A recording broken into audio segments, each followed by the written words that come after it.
Senator Bernie Sanders of Vermont. I just wanted to thank Senator Rockefeller for his leadership and for the knowledge that what he is saying comes from his heart. And want to thank the county officials who are here as well and all of my other Senate colleagues. Let's be clear. The United States of America today is the only nation in the industrialized world that does not guarantee health care to all of its people.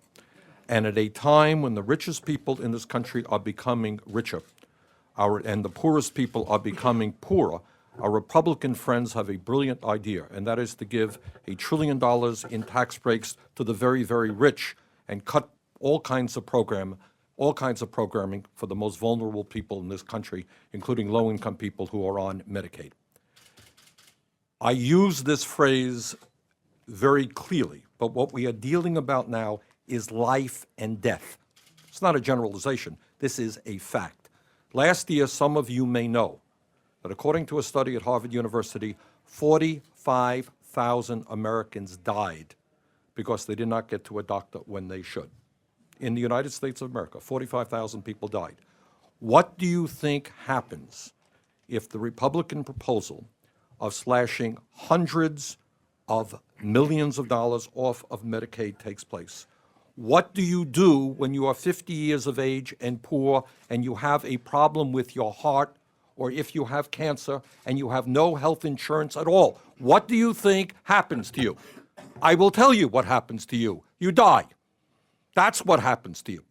So what we're talking about when we discuss slashing Medicaid is a death sentence for God knows how many thousands of Americans.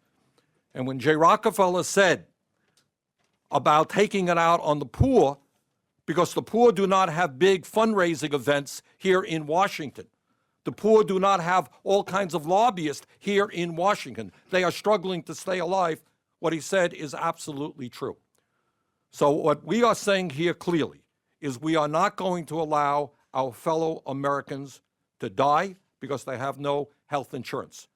I believe, and Vermont may be the first state in the nation, with Medicaid help, by the way, to pass a single-payer health care program guaranteeing health care to all of our people.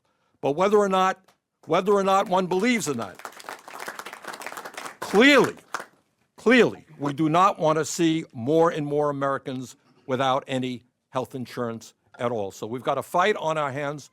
Morality is on our side. Economic justice is on our side. And we're going to win this fight. Thank you very much.